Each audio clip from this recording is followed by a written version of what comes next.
آپ نے کوئی پیچھے میں جب جیل میں تھا تو باتیں کی، میں ان کے کوئی جواب دینا چاہتا ہوں آپ کو. دیکھیں آپ نے ایسی باتیں کی کہ سب سے پہلے کہا جی میں دوگلا ہوں، کہ میں ایک طرف کہتا ہوں فوج میری ہے اور دوسری طرف میں اس کی تنقید کرتا ہوں یا جو بھی برا بھلا کہتا ہوں. آپ نے کہا کبھی فوج کو دشمن نے اتنا نقصان نہیں پہنچایا جتنے میں نے پہنچایا. دوسرا آپ نے ریمارک پاس کیا. اور تیسرا آپ نے کہا کہ ہم اب کرش کریں گے ان کو. دیکھیں آئی ایس پی آر صاحب میری ذرا غور سے بات سن لیں. آپ جب پیدا بھی نہیں نہ ہوئے تھے تب میں اپنے ملک کو دنیا میں ریپرزینٹ کرتا تھا. میں نے اپنے ملک کا دنیا کے اندر سر اوپر کیا، عزت دلوائی اپنے ملک کو. اٹھا کے دیکھ لیں، آپ بھول گئے ہوں گے، آپ پیدا نہیں ہوئے ہوں گے، ذرا پتہ چلوا لیں کہ عمران خان نے کیا پاکستان کی دنیا میں عزت اوپر کی یا نیچے کی. اور آپ کو یہ پتا ہونا چاہیے کہ جب وار آن ٹیرر ہوئی اور جو پاکستان کی مٹی پلیت ہوئی دنیا میں کہ ہمارا گیا جی فوج دوگلی ہے، کیونکہ تب مشرف کا مارشل لا تھا، یہ ہمارے سے جھوٹ بولتی ہے، کرتی کچھ ہے کہتی کچھ ہے، ڈالرز ہمارے سے لیتی ہے اور دوگلی گیم کھیلتی ہے. ڈبل گیم، دوگلا تب نام استعمال ہوتا تھا. پاکستان کو ورڈ ہی دوگلا استعمال کرتے تھے، ڈبل گیم کا نام کرتے تھے. ذرا انٹرنیشنل میڈیا دیکھیں، کس نے اپنی فوج کو سب سے زیادہ جس کی حفاظت کی، کس نے اپنی فوج کے ساتھ انٹرنیشنل میڈیا پہ کھڑا ہوا؟ جب اسامہ بن لادن، جب وہ ایبٹ آباد میں جو وہ حادثہ ہوا، آپ کو پتہ ہے بیرون ملک پاکستانیوں کے اوپر جو گزری آپ اندازہ نہیں لگا سکتے. انہوں نے کہا ہمارے سے پیسے لے رہے ہیں اور اسی کو اپنے اکیڈمی کے پاس ایبٹ آباد میں پالا ہوا ہے. جو ہمیں ذلت ملی تب کون بولا آپ کے لیے؟ یہاں تو کوئی سانپ سونگ گیا تھا، یہاں تو آرمی چیف کے منہ سے چون نہیں نکل رہی تھی، یہاں تو کوئی بولتا ہی نہیں تھا، نہ پرائم منسٹر تھا وہ گیلانی تھا، نہ زرداری. 4-5 دن سناٹا چھایا ہوا تھا، وہ آ کے مار کے چلے گئے. ہمارے ملک میں دنیا میں ذلیل ہوئے ہم.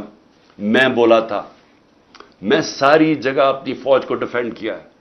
میرے 3.5 سال میں دیکھیں کہ پاکستان فوج کا امیج اوپر تھا یا نیچے تھا. ذرا اٹھا کے دیکھیں، آپ کے سامنے ہے وہ. کیا فوج کا امیج اوپر گیا یا نیچے گیا؟ فوج کو لوگ پسند کرتے تھے. جب ایک آرمی چیف نے میری کمر میں تو چاقو مارا، لیکن پاکستان کے بدنام ترین مجرموں کو آ کے اوپر بٹھا دیا، تو کیا میری وجہ سے فوج کو برا بھلا کہا گیا یا اس آدمی کی وجہ سے جس نے اس نے کیا سمجھا کہ لوگ یہ بتائیں نا، کیا لوگ چونٹیاں ہیں؟ کیا لوگوں میں عقل نہیں ہے؟ کیا لوگ بیوقوف ہیں کہ جدھر آپ لگائیں گے ادھر لگ جائیں گے؟ کیا لوگ 30 سال سے ان لوگوں کو نہیں جانتے تھے؟ اسی فوج نے، میں نے اپنے کانوں سے سنا ہوا ہے، جب مجھے آئی ایس آئی نے بریفنگ دیا کہ انہوں نے کتنا، اب سے نہیں 25 سال سے میں سن رہا ہوں کہ کتنا پیسہ انہوں نے چوری کر کے ملک سے باہر لے کے گئے ہیں. کہ جی اب چائنا سے واپس آئے تو یا زرداری نے یہ ڈیل کی ہے تو فلانی پراپرٹیز. ہمیں جو انہوں نے پراپرٹیز دکھائی ہیں وہ اس سے اربوں ڈالرز کے اندر پراپرٹیز ہیں. اور ایک دم کہہ رہے ہیں کہ اب جناب فیصلہ ایک آرمی چیف نے کیا ہے تو بھیڑے صاحب ادھر چلے جائیں اور اس کو کہہ کہ جی بڑا اب بہت اچھا کیا اور اب عمران خان بولا یہ اچھا ہے. لوگوں نے نہیں تسلیم کیا. میں نے نہیں برا بھلا کہا فوج کو. جو آرمی چیف کے ایکشنز تھے اس نے اس کی ہماری فوج کو برا کیا، اس کی وجہ سے ہوا، میری وجہ سے نہیں ہوا. اور یہ کہنا کہ یہ قوم ایکسپٹ کر جائے ان لوگوں کو، کس نے میموگیٹ کیا تھا؟ کیا حقانی نے جا کے امریکنوں کو نہیں کہا تھا جو کیس لگا تھا سپریم کورٹ میں کہ مجھے، انہوں نے کہا زرداری کہہ رہا ہے کہ مجھے میری فوج سے بچا لو، امریکنوں کو کہہ رہا ہے. یہ میں نے کہا تھا.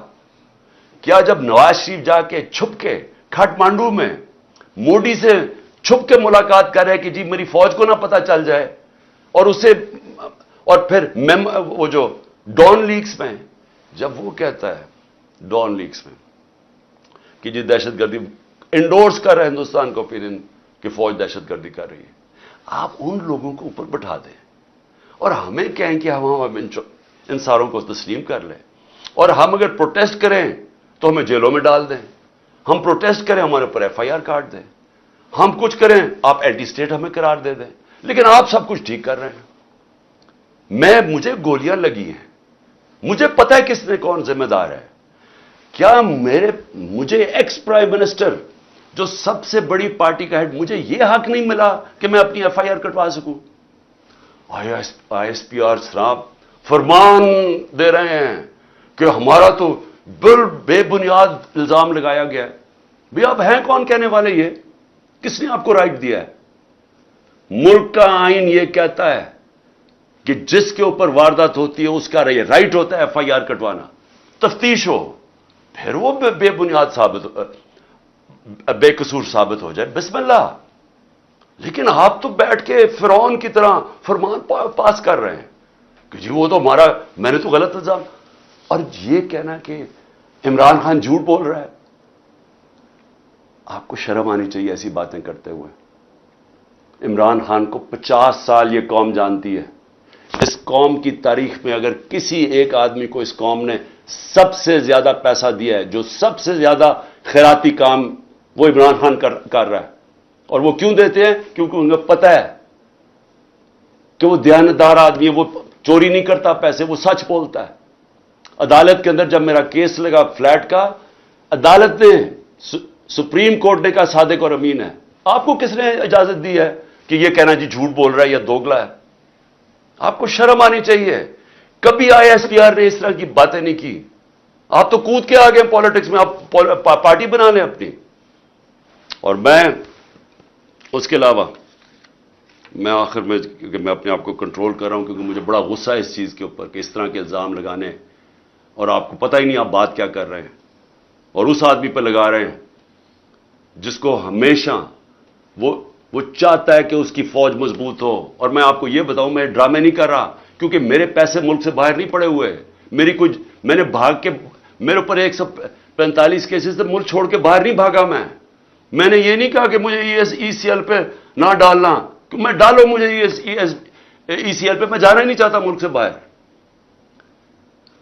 اور میں یہ آپ کو دوسری بات بتا دوں، وہ لوگ جن کے پیسے باہر پڑے ہیں، جن کے ساتھ آج ہماری اسٹیبلشمنٹ کھڑی ہے، جن کا سٹیک ہی پاکستان میں نہیں، اب جب روپیہ 300 کراس کر گیا ڈالر، تو ان کو کیا فائدہ، نقصان ہوا ہے؟ ان کی تو دولت ڈالرز میں پڑی ہوئی ہے، ان کو تو فرق ہی نہیں پڑا۔ لیکن سارا تنخواہ دار طبقہ، پولیس، سرکاری نوکر، ہمارے فوجی، ساروں کو آج ان کے گھروں میں پوچھیں کہ ان کے اوپر کیا حالات ہیں۔ پوچھیں نا ذرا، ان کی بیویاں بیچاری جو بیچاری دیکھ رہی ہیں کہ قیمتیں بڑھتی جا رہی ہیں، ان کی جو، جب باجوہ نے ہماری گورنمنٹ گرائی تھی تو جو 100 روپیہ تھا وہ آج صرف مشکل سے 55-60 روپیہ خرید سکتا ہے، اس کی قیمت صرف 55 سے 60 روپے، اور اب روپیہ اور گرا ہے تو اب اور نیچے چلی جائے گی، مہنگائی اور بڑھ جائے گی۔ کون ذمہ دار ہے اس کا؟ عمران خان ذمہ دار نہیں ہے۔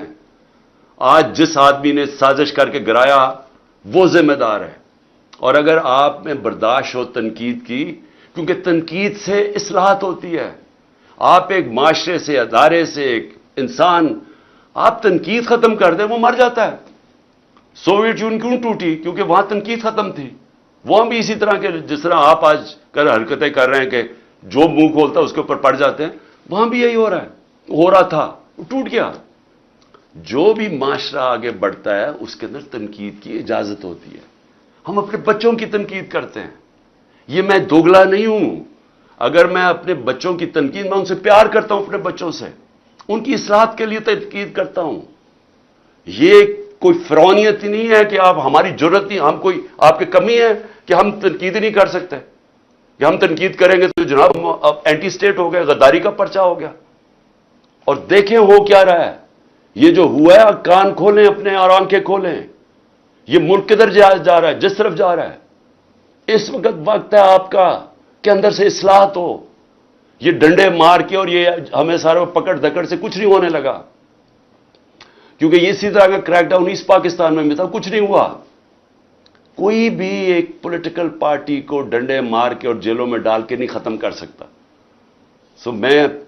میری اگر آپ کی سننی تو نہیں آپ نے،